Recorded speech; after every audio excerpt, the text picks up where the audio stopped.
जय हिंद दोस्तों, आप सभी का अपने YouTube चैनल नमो भारत टीचमेंट में हार्दिक स्वागत और अभिनंदन करता हूं।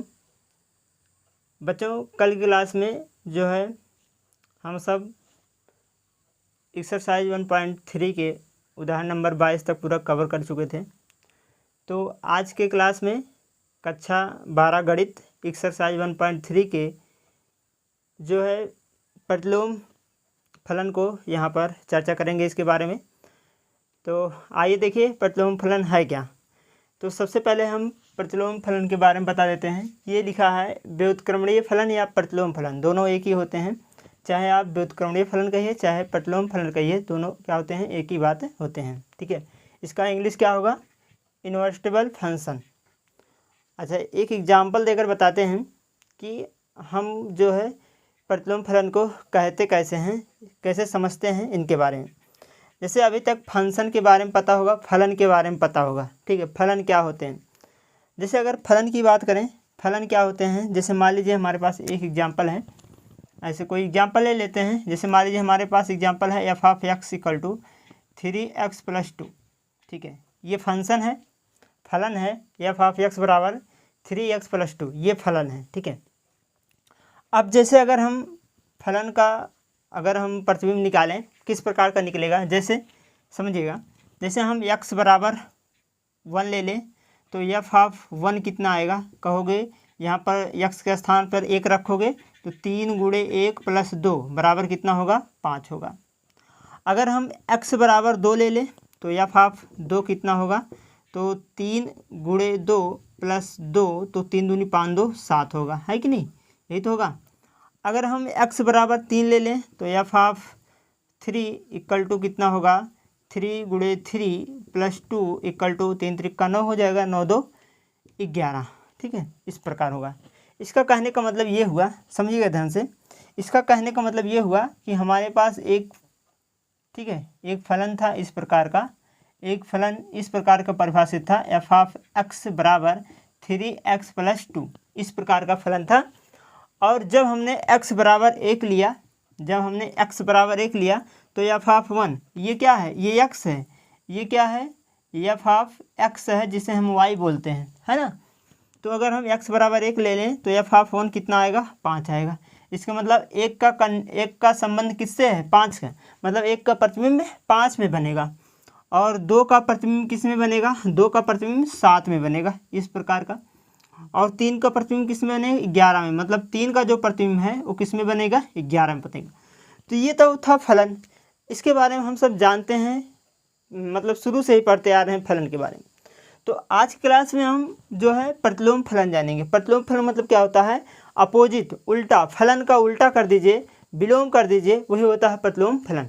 जिसे लिखा गया है उत्क्रमणीय, व्युत्क्रमणीय मतलब क्या, उल्टा। ठीक है, फलन का उल्टा क्या होता है, प्रतिलोम फलन होता है। ठीक है, यही जानिए।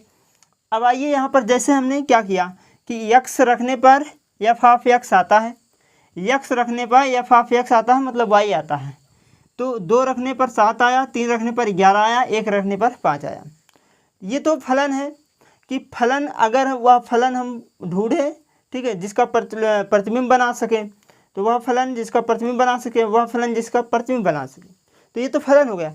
लेकिन एक ऐसा कंडीशन जिसमें हम फलन ना हो, क्या हो, आपको ऐसा कोई क्या रखें, यहाँ से y की वैल्यू रखें ताकि फलन आ जाए, y की वैल्यू पुट करें ताकि फलन आ जाए। अब तक क्या करते थे, फलन था एफ ऑफ एक्स y निकालते थे, फलन था एफ ऑफ एक्स y निकालते थे, है ना, यही तो।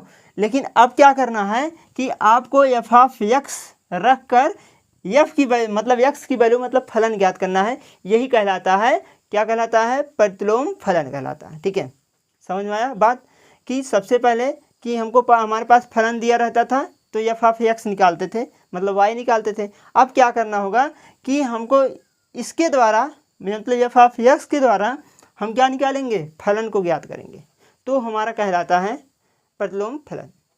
ठीक है, तो ये बात थी प्रतिलोम फलन के बारे में। तो आइए अब देख लेते हैं। ये तो एग्जाम्पल था, थोड़ा चर्चा इससे हमने कर दिया।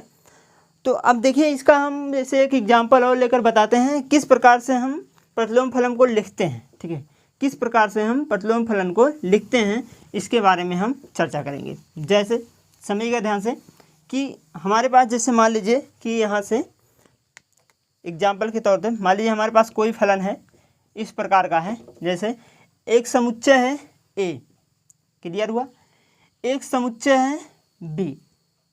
तो इस प्रकार का एक समुच्चय ए है, एक समुच्चय बी है।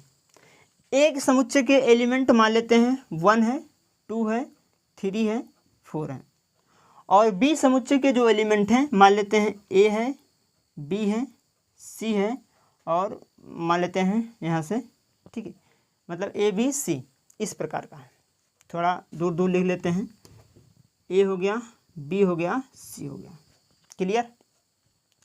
तो हमारे पास दो एलिमेंट मतलब दो समुच्चय हैं ए और बी, जिनके एलिमेंट ए के एलिमेंट 1 2 3 4 और बी के जो एलिमेंट हैं ए बी सी है, इस प्रकार के हैं अवयव। एलिमेंट मतलब अवयव।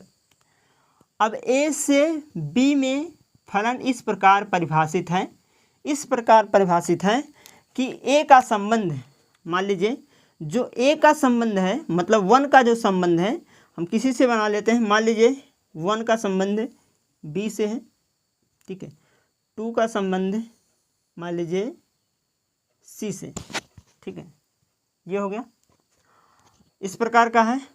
और यहाँ से हम इसको बना लेते हैं, मान लीजिए जो 3 का संबंध है वो किससे है, ए से बना लेते हैं ना, कोई बात नहीं, 3 का संबंध ए से बना लेते हैं। तो इस प्रकार का 3 का संबंध ए से बन गया। और एक समुच्चय यहाँ पर और ले लेते हैं, मान लीजिए ए बी सी और एक डी ले लेते हैं, ठीक है, इस प्रकार से डी ले लेते हैं। और 4 का संबंध हम कर लेते हैं डी से, कोई दिक्कत, ठीक। ये तो फलन है, ठीक है, ये क्या है, फलन है। अब इसको हम लिखते कैसे हैं, तो लिखोगे कैसे, तो कहोगे सर जी इसको लिखा जाएगा एफ सच दैट, इस प्रकार है कि ए से बी में परिभाषित है, मतलब फलन इस प्रकार है कि ए से बी में परिभाषित है, ठीक है।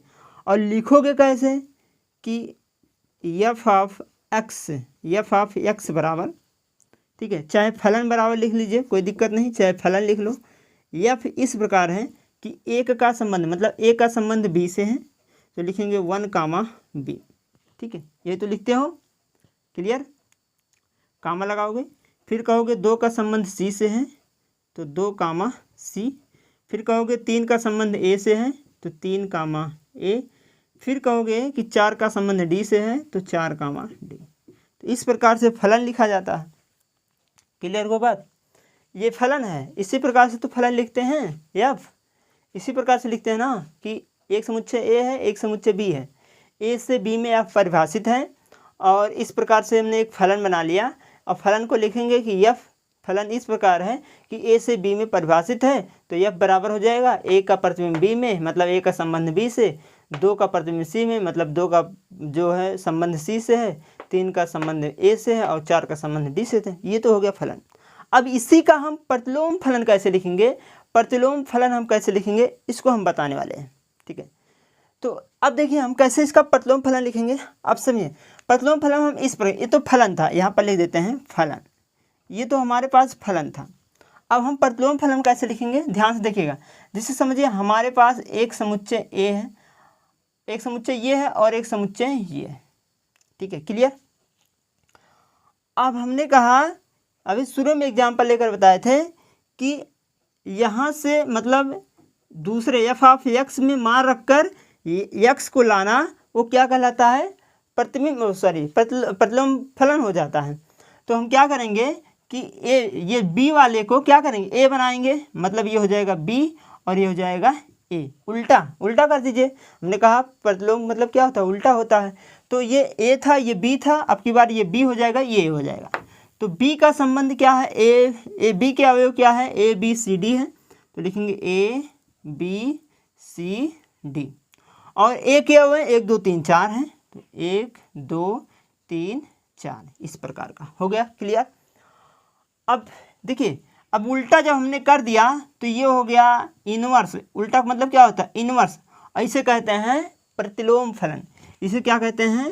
प्रतिलोम, प्रतिलोम फलन बोलते हैं ना, फलन, प्रतिलोम फलन मतलब इनवर्स, फलन का इनवर्स कर दीजिए तो वो हो जाता है प्रतिलोम फलन। अब इसको हम लिखेंगे कैसे भैया? देखो ध्यान से, पहले तो संबंध जैसे था उसको इसको कर लीजिए। देखिए 3 का किससे था?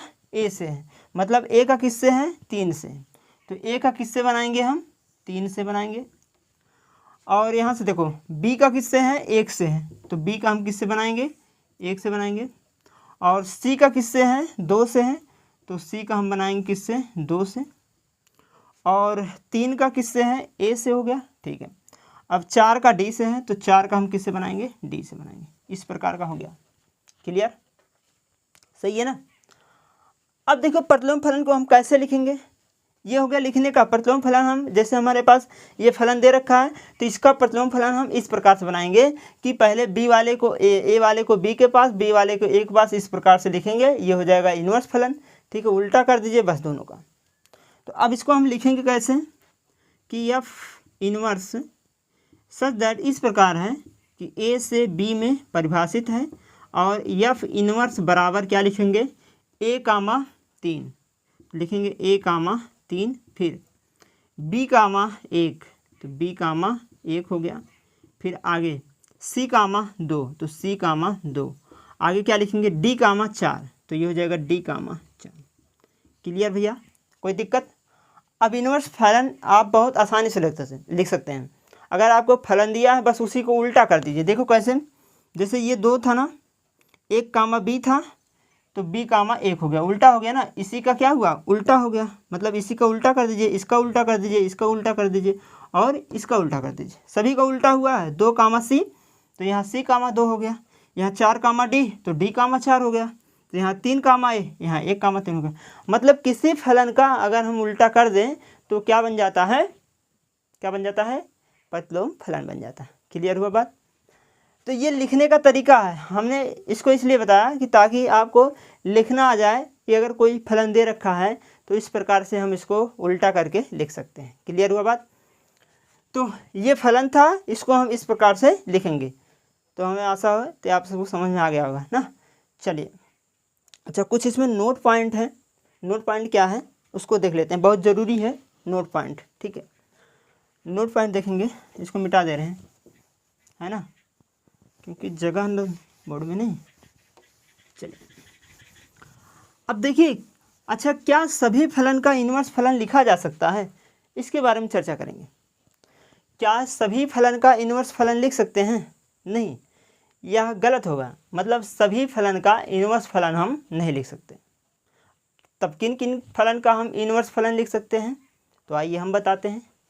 सबसे पहले देखिए, नोट लिख लीजिए यहाँ पर, क्योंकि ये जानना ज़रूरी है। नोट पॉइंट, नोट पॉइंट में क्या लिखेंगे? पहला स्टेप ये कि सभी फलन का प्रतिलोम फलन नहीं होता है।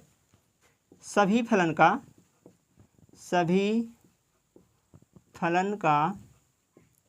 प्रतिलोम फलन मतलब इनवर्स ना, प्रतिलोम फलन नहीं होता है, नहीं होता है, ठीक है। ये है एक चीज़, तो ये जान लीजिए। दूसरी चीज़, अगर सभी फलन का प्रतिलोम फलन नहीं होता तो किसका प्रतिलोम फलन होता है? तो इसको भी लिख लेंगे। जो फलन क्या हो, फलन कैसा हो तब प्रतिलोम फलन होगा। जो फलन एकाएकी तथा आच्छादक दोनों हो, ये नहीं कि एक हो, आच्छादक भी हो और एकाएकी भी हो। जो फलन एकाएकी तथा आच्छादक दोनों हो,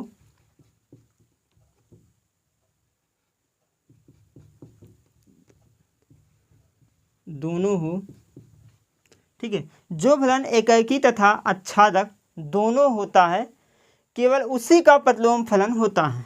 दोनों होता है, केवल उसी फलन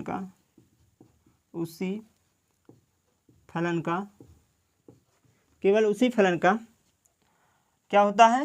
प्रतिलोम फलन होता है। प्रतिलोम फलन होता है,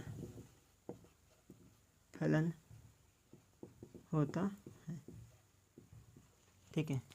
ये नोट पॉइंट भैया बहुत इम्पॉर्टेंट है, ठीक है ना, इसलिए इसको बढ़िया से आप समझ लीजिए, ठीक है। पहला कंडीशन तो ये है कि सभी फलन का प्रतिलोम फलन होता नहीं है। दूसरी कंडीशन ये है जो फलन आच्छादक हो और एकैकी हो, दोनों होना चाहिए, नहीं कि आच्छादक है एकैकी नहीं है, एकैकी है आच्छादक नहीं, मतलब दोनों होना चाहिए, तब जाके वो क्या होता है, प्रतिलोम फलन होता है। क्लियर? चलिए अच्छा एग्जाम्पल लेकर क्लियर कर देते हैं कि वास्तव में एकैकी फलन आच्छादक और एक मतलब प्रतिलोम फलन एकैकी और आच्छादक ही होते हैं। चलिए एक एग्जाम्पल लेकर बात करते हैं। जैसे अगर हम एक एग्जाम्पल ले लें, ध्यान समझिएगा, कोई एग्जाम्पल ले लेते हैं। जैसे मान लीजिए हम एक फलन बना लेते हैं, एक फलन हम बना लेते हैं, मान लीजिए बहुएकैकी बना लेते हैं, ठीक है, बहुएकैकी बना लेते हैं। क्या बहुएकैकी फलन का प्रतिलोम फलन बनेगा? आइए देख लें, ठीक है। जैसे हम यहाँ एक प्रतिबिंब ए ले लिया, प्रतिबिंब नहीं समुच्चय, एक समुच्चय बी ले लिया। इसका एलिमेंट हमने मान लेते हैं 1 2 3 4 और इसके एलिमेंट मान लेते हैं ए है, बी है, सी है, इस प्रकार है। क्लियर हुआ बात? अब इसको हमको बनाना बहुएकैकी। बहुएकैकी का मतलब दो का संबंध एक से, मतलब दो का प्रतिबिंब एक में बने। अब तो ये बहुएकैकी हो गया, ये सब पढ़ चुके हैं। दो का प्रतिबिंब एक में बने बहुएकैकी हो जाता है ना। चलिए इसका संबंध इससे बना लेते हैं और इसका संबंध इससे। ये फलन है एफ से इसमें परिभाषित है, ठीक। ये भैया क्या है? ये कहोगे बहुएकैकी है, तो क्या बहुएकैकी का प्रतिलोम फलन बनेगा? चेक करते हैं। दोनों को उल्टा करो। दोनों क्या करना है? उल्टा करना है। तो चलिए ये तो फलन है, ये फलन है बहुएकैकी। बहुएकैकी कैसा फलन है? बहुएकैकी। अब हम प्रतिलोम फलन बना रहे हैं। प्रतिलोम फलन कैसे बनेगा? चलिए उल्टा करना है आपको। इसी के नीचे हम लिख दे रहे हैं, ठीक है। अभी इधर और एग्जाम्पल देंगे, इसीलिए इसी के नीचे हम लिख ले रहे हैं ना। चलिए ये हमारे समुच्चय ए है, ये समुच्चय बी है। अब इसी को उल्टा करना है ना, तो उल्टा करना है तो इसको ए बनाओ और इसको क्या बनाओ? बी। तो यहाँ आ जाएगा ए बी सी और यहाँ आ जाएगा 1 2 3 4। तो देखो ए का संबंध दो लोगों से है, तो ए का संबंध किससे बनाएंगे? दो लोगों से। और 3 का बी से, 4 का सी से, तो 3 का बी से हो गया और 4 का सी से हो गया। तो क्या यह फलन है? हमने क्या कहा है कि यहाँ से एक लोग दो लोग से संबंध नहीं बना सकते। समुच्चय ए से, समुच्चय इधर वाले से इधर में दो लोग से संबंध नहीं बना सकते। अगर ऐसा है तो यह फलन होगा ही नहीं। जब फलन ही नहीं होगा तो प्रतिलोम फलन कैसे बनेगा? नहीं बन पाएगा ना। तो यही बात है, बहुएकैकी अगर है तो वह उसका प्रतिलोम फलन बन ही नहीं सकता। क्यों? क्योंकि यह फलन नहीं है, यह फलन नहीं है। क्यों? क्योंकि यहाँ से दो लोग, एक लोग दो लोग से प्रतिबिंब बना रहे हैं। यहाँ से दो लोग एक लोग से प्रतिबिंब बना सकते हैं, तब जाके फलन बनता है। वो भी कौन सा फलन होगा? बहुएकैकी फलन होगा ये, ठीक है। अब कहो दो लोग एक, यहाँ से एक लोग दो का प्रतिबिंब बन जाए तो यहाँ पर संभव नहीं है, तो यह फलन नहीं होगा, ठीक है। यह फलन ही नहीं है, यह गलत है, ठीक है। तो बहुएकैकी का प्रतिलोम फलन नहीं होता। तो यहाँ लिखेंगे यह फलन नहीं है, नहीं है। जब फलन नहीं है तो इसका प्रतिलोम फलन नहीं बनेगा। अतः प्रतिलोम फलन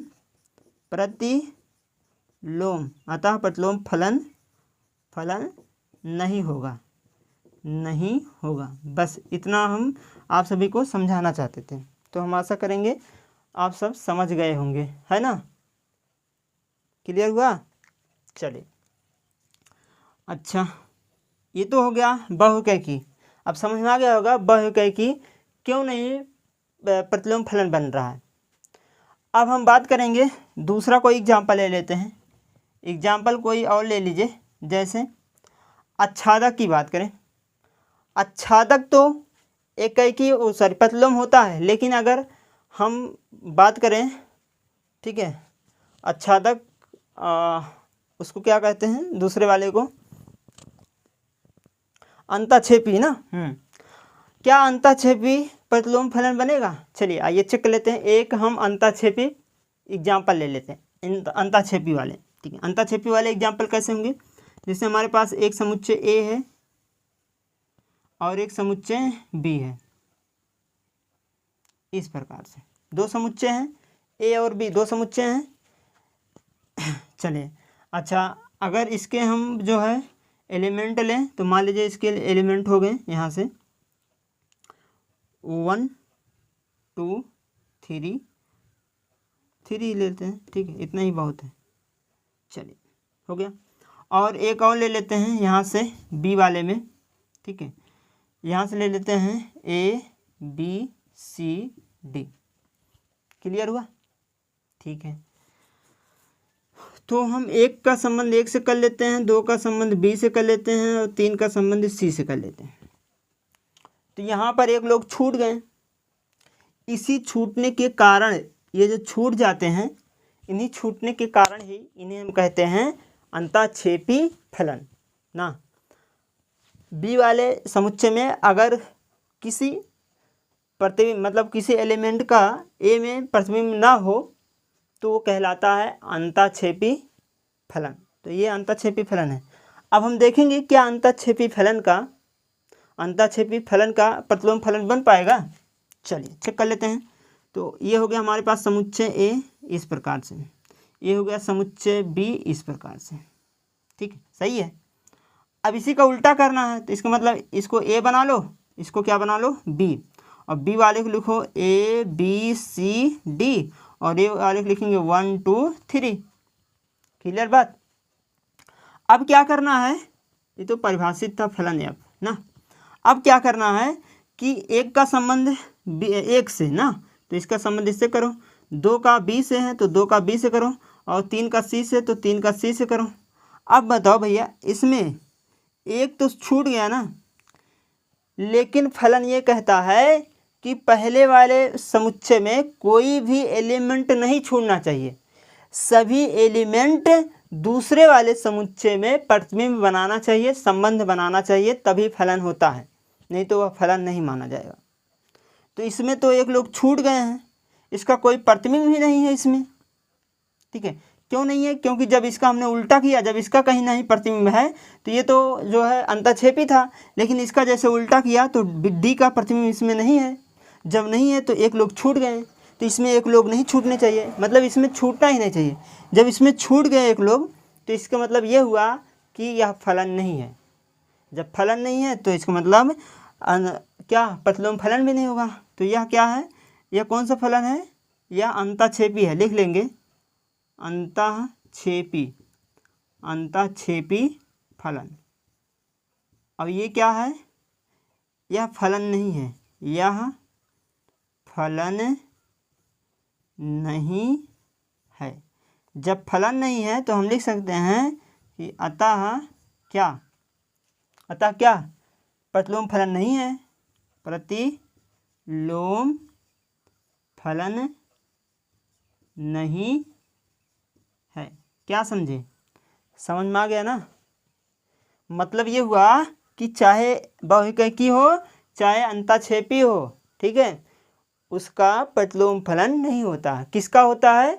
जो क्या हो, एकाकी हो और अच्छांदक हो। चलिए अच्छा, उसका भी एक एग्जाम्पल ले लेते हैं। जैसे एक समुच्चय ए है, ठीक है, इस प्रकार से। अच्छा, यहाँ भी लिखना पड़ेगा, थोड़ा सा मिटा ही देते हैं। एक समुच्चय ए है, एक समुच्चय बी है। ए से बी में परिभाषित है। इसके एलिमेंट क्या हैं, मान लेते हैं इसके एलिमेंट हैं 1 2 3, इसके एलिमेंट हैं ए बी सी। अब एकाकी और अच्छांदक बनाना है, तो ये देखिए सभी का संबंध बना लो। एकाकी हो गया, ये देखो एकाकी हो गया। एकाएकी का मतलब क्या होता है कि ए वाले समुच्चय में, मतलब पहले वाले समुच्चय में जितने एलिमेंट हैं दूसरे वाले समुच्चय में प्रतिबिंब बनना चाहिए, वो भी एक एक करके, दो नहीं एक एक करके। देखो एक एक करके संबंध बना रखे हैं, तो ये हो गया एकाएकी। और अंशादन क्या होते हैं कि सभी का इसमें संबंध होना चाहिए, मतलब बी वाले में जितने भी एलिमेंट हैं सभी का प्रतिबिंब उपस्थित होना चाहिए, कोई छूटना नहीं चाहिए। तो देखो कोई छूटा भी नहीं, इसका मतलब यह एकाएकी है और अच्छांदक है। तो यहाँ लिखेंगे एकाएकी, एकाएकी तथा अच्छांदक फलन, अच्छांदक फलन है ना। अब इसका हम अगर प्रतिलोम फलन बनाएं तो देखो कैसे बनेगा।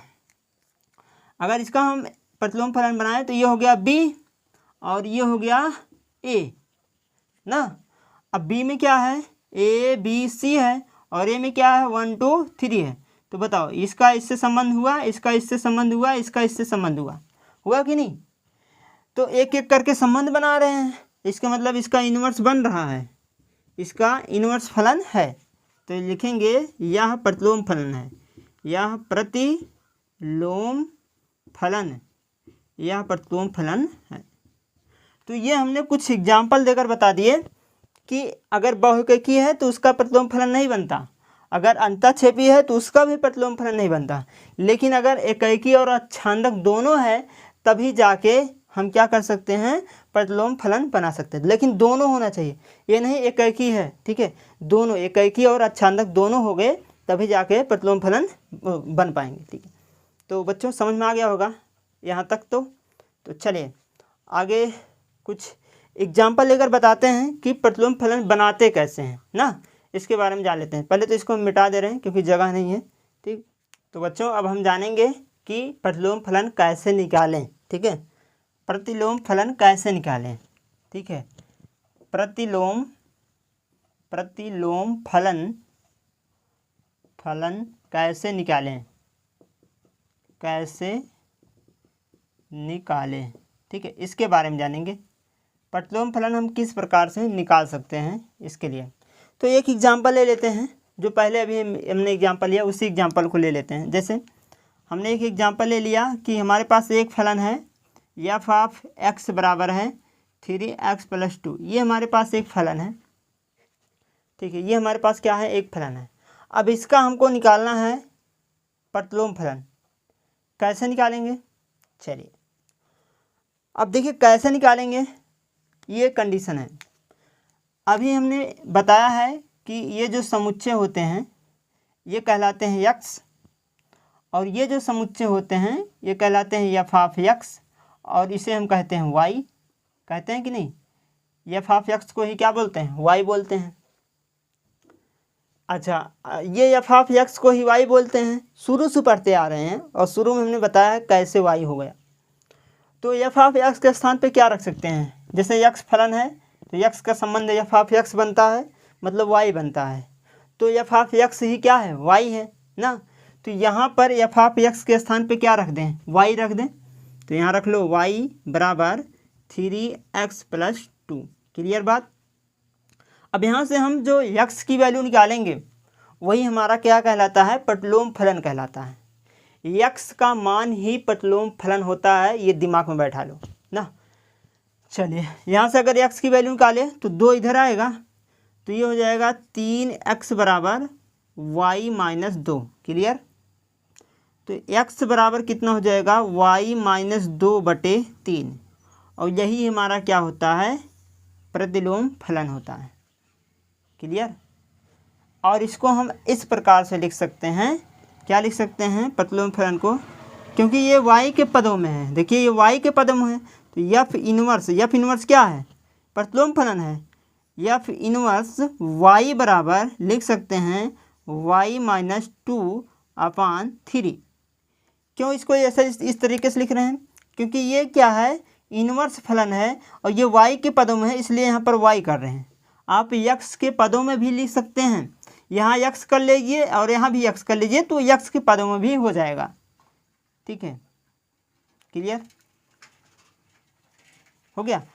इसका मतलब ये क्या है, व्युत्क्रम फलन है, इसे कह सकते हैं प्रतिलोम फलन है। प्रतिलोम कहिए चाहे व्युत्क्रम कहिए, प्रतिलोम फलन है, प्रतिलोम फलन है। ठीक है, यही क्या है? प्रतिलोम फलन है। ठीक है, यही क्या है? प्रतिलोम फलन होता है। बात समझ में आ गया? हम प्रतिलोम फलन कैसे निकालते हैं? जो हमारे पास फलन दे रखा है एफ ऑफ एक्स के स्थान पे वाई कर दो, एक्स की मान निकाल लो और वही एक्स हमारा क्या हो जाता है? प्रतिलोम फलन हो जाता है। ठीक, चलिए आगे आगे क्या है? चलिए थोड़ा सा परिभाषा के बारे में जान लेते हैं। इसको मिटा दे रहे हैं ना? अच्छा, थोड़ा परिभाषा जान लेते हैं। अब हम जानेंगे परिभाषा इसके बारे में। तो निकालना कैसे हो गया, कैसे हम निकाल सकते हैं, ये था। अब परिभाषा के बारे में चर्चा करेंगे। चलिए परिभाषा लिख लेते हैं। परिभाषा, ठीक है। परिभाषा क्या होगा इसका? देखिए, किसी फलन जो ए से बी में परिभाषित, ठीक है, के लिए फलन। अच्छा, एक काम ये भी जान लीजिए, एफ इनवर्स वाई जो है ना, इसी को हम जी बोलते हैं। फलन को हम, जो प्रतिलोम फलन होता है, इसी को हम जी भी बोलते हैं। जी ऑफ वाई बोल सकते हैं ना, वाई -2/3। ठीक, ये भी भैया एक ही बात है। चाहे जी ऑफ वाई बोलिए, चाहे एफ इनवर्स वाई बोलिए या एफ इनवर्स बोलिए, वो भी प्रतिलोम फलन होता है। तो प्रतिलोम फलन को एफ इनवर्स से लिखते हैं और जी से भी लिखते हैं। ठीक है, तो इसको हमने यहाँ पर बता दिया है, ध्यान रखिएगा। जी ऑफ वाई भी इनवर्स फलन होता है और एफ इनवर्स वाई भी इनवर्स फलन होता है, मतलब प्रतिलोम फलन होता है। तो आइए परिभाषा के बारे में जानते हैं। परिभाषा क्या है? मतलब कोई फलन हो, जैसे ए से बी में परिभाषित हो, के लिए जी से, मतलब बी से ए में परिभाषित हो जाए, तो वही क्या होता है? हमारा प्रतिलोम फलन होता है ना। तो आइए लिखते हैं कि किसी फलन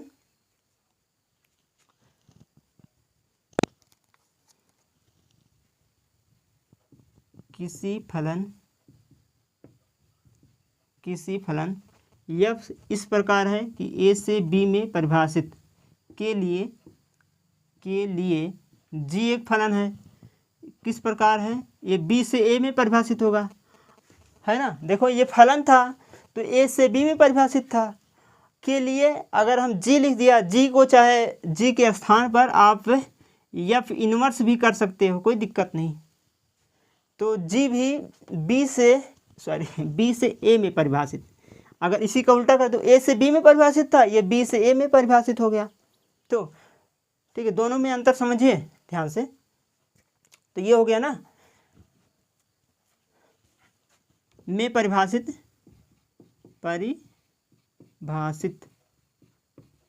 में परिभाषित है, व्युत्क्रम फलन कहलाता है। व्युत्क्रम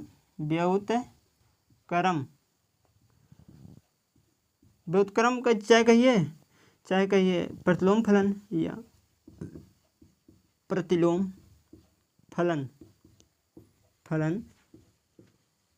कहलाता है। ठीक है, क्लियर हुआ बात? मतलब कोई फलन अगर ए से बी में परिभाषित है, उसके लिए अगर जी बी से ए में परिभाषित हो जाए, तो वही क्या कहलाता है? प्रतिलोम फलन कहलाता है। ठीक है, क्लियर हो गया? तो और एक चीज जानिए, एक चीज ये भी होता है, यदि गोफ के बारे में बताया है, गोफ और फोग ना, यदि फोग फोग एक्स बराबर वाई हो, फोग एक्स बराबर किसके हो? वाई के बराबर हो, तथा गोफ एक्स बराबर किसके हो? एक्स के।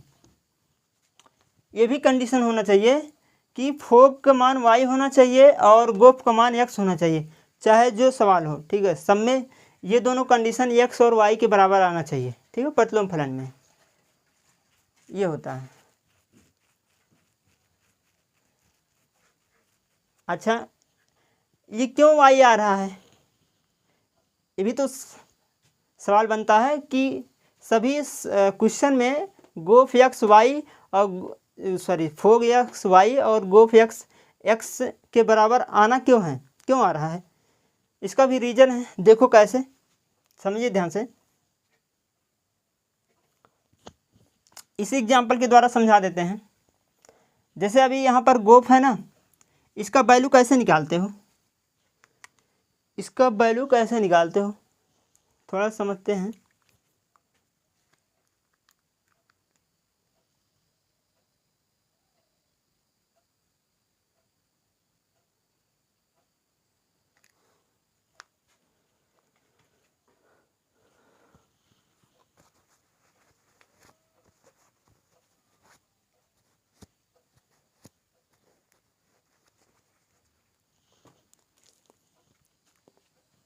देखिए कैसे, जैसे ये है एफ ओ जी फोग एक्स, इसको कैसे लिखते हो, एफ को बाहर फिर ब्रैकेट में जी ऑफ एक्स लिखते हो कि नहीं, कहो हाँ सर जी लिखते हैं, लिखते हो ना।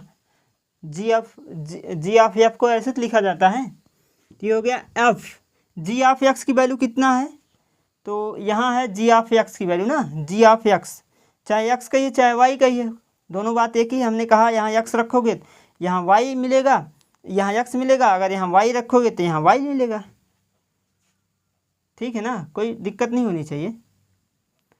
अच्छा प्रॉब्लम है तो इसको वाई ही कर लो, कोई दिक्कत नहीं। चलिए इसको भी वाई कर लेते हैं, तो यहाँ भी वाई हो जाएगा और यहाँ भी वाई हो जाएगा। अब सही है ना, चलो ठीक है। तो जी ऑफ वाई यहाँ है, जी ऑफ वाई वाई माइनस 2/3, तो ये हो जाएगा y माइनस 2/3। तो एफ ऑफ एक्स मतलब एक्स की वैल्यू y माइनस 2/3 है। एक्स की वैल्यू कितना है, y माइनस 2/3। अगर y माइनस 2/3 है तो ये एक्स की वैल्यू है, तो यहाँ पर रख लो, निकालते हैं, आपको सभी पता है। तो यहाँ रखोगे y के स्थान पे क्या रखोगे, y माइनस 2/3। ठीक है, ये तो किया जाएगा। तो चलो यहाँ पर रख लेते हैं, क्योंकि ये एफ ऑफ एक्स की वैल्यू है, तो एफ ऑफ एक्स यहाँ है और ये पूरा इसी की वैल्यू है, तो यहाँ हो जाएगा 3 ब्रैकेट में एक्स की वैल्यू है y माइनस 2/3 ब्रैकेट बंद और प्लस में कितना 2। सॉल्व करो इसी को, तो हो जाएगा, देखो 3 से 3 कैंसिल, y माइनस 2 प्लस 2, तो 2 से 2 कैंसिल, तो आया कितना y। तो देखो इसकी वैल्यू कितना आया, y ही आया है। हमने सवाल ये वाला लिया है, ठीक है, मतलब कोई भी सवाल हो जी ऑफ एक्स वाई किसका वैल्यू वाई ही आना चाहिए। ठीक, ये भी संबंध है एक प्रकार का। चल अच्छा इसका भी चेक कर लेते हैं, गोफ का जी ओ एफ गोफ ऑफ एक्स बराबर, इसको कैसे लिखते हो, जी को लिखेंगे बाहर फिर एफ ऑफ एक्स लिखेंगे और ये हो जाएगा जी, और एफ ऑफ एक्स की वैल्यू यहाँ है 3x + 2, तो यहाँ लिखेंगे 3x + 2। अब ये x की वैल्यू है 3x + 2, जी ऑफ एक्स यही तो है, यहाँ देखो जी ऑफ एक्स यही है, चाहे y कहिए चाहे, मतलब ये y है तो ये पूरा y की वैल्यू है, तो y की वैल्यू इसमें ले जाकर रख दो, तो ये हो जाएगा, यहाँ से यहाँ रखेंगे y के स्थान पर 3x + 2 ब्रैकेट बंद और -2 है तो -2 करोगे और बटे में 3 है तो 3 करोगे। क्लियर। अब ये हो जाएगा 3x + 2 -2 बटे 3, 2 से 2 कैंसिल, तो हो जाएगा 3x/3, 3 से 3 कैंसिल, आया कितना x आया। इसका मतलब ये x है और ये क्या है गोफ x है, तो जी ऑफ x के बराबर होना चाहिए, मतलब गोफ x के बराबर आना चाहिए और फोग y के बराबर आना चाहिए। ये सभी सवाल में ये कंडीशन लागू होगा। ठीक, तो यहाँ तक हमने क्या बताया कि उत्क्रमणीय फलन और या जिसे कहते हैं प्रतिलोम फलन क्या होते हैं, इसको निकालते कैसे हैं, मतलब कौन कौन फलन प्रतिलोम फलन होते हैं, परिभाषा क्या है, इन सभी के बारे में हमने यहाँ पर चर्चा करी है इस क्लास में। तो हम आशा करेंगे बच्चों आपको बढ़िया से समझ में आ गया होगा। अगर नहीं आया है तो कमेंट में कमेंट करके आप ज़रूर बताइएगा। तो आज क्लास बच्चों बस यहीं तक। अगर ये क्लास आपको अच्छा लगा हो तो लाइक कर दीजिए, सब्सक्राइब कर दीजिए और शेयर ज़रूर करिएगा। तब तक के लिए जय हिंद दोस्तों, धन्यवाद।